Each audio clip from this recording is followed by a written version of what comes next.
Last night, Senate candidate Rand Paul secured the nomination in Kentucky's Republican primary. I have a message from the Tea Party, a message that is loud and clear and does not mince words. We've come to take our government back.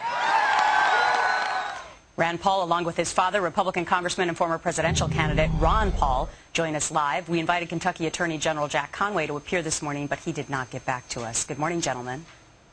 Good morning. Good morning. Congratulations to you, Rand. It seems to me in 2010 that to have no political experience seems to be a positive thing.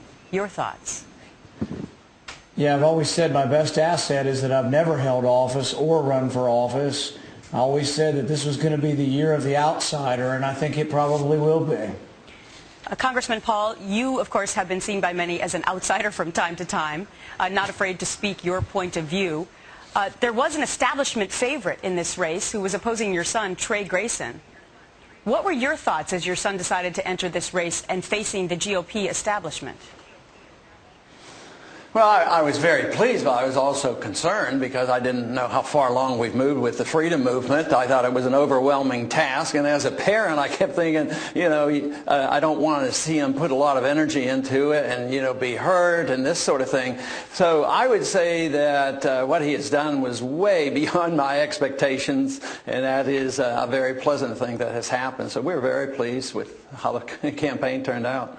Rand, immediately the DNC chair, Tim Kaine, issued a statement about your victory saying that ordinary Americans are unlikely to be receptive to extreme candidates like Rand Paul in the general election this November. Rand Paul's positions failed to resonate beyond the far-right Republican segment of the electorate. How do you respond to Mr. Kaine? What I'd recommend to him is he needs to attend a Tea Party. The Tea Party message is actually a very mainstream message. One of the things we talk about is term limits. If you poll term limits in Democrats, 70 to 80% of Democrats are for term limits.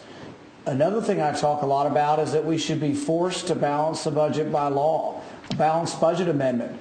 If you poll that with independents and Democrats, 70 to 80% are for it. I think these are very mainstream messages, but what I think is extreme is a $2 trillion deficit. And I think deficits that have grown so large that they may become unmanageable, that's what's really extreme, and that's what the Democrats will have to defend. Congressman Paul, is this an example of how important and how relevant the Tea Party movement is just 1 year into its infancy? Oh, yeah, I think it's much bigger than any of us ever dreamed, bigger than even what I thought was happening a couple of years ago.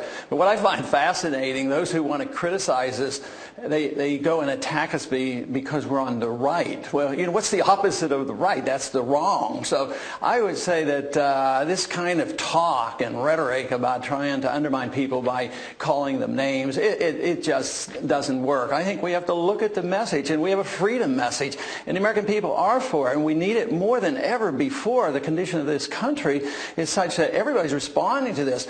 And so I'm very pleased the Republican Party's responding, but the independents are responding too, and many of the Democrats like this freedom, limited government movement too. So I think the momentum is tremendous and it's going to continue to build, and we're going to see a lot of changes here in November.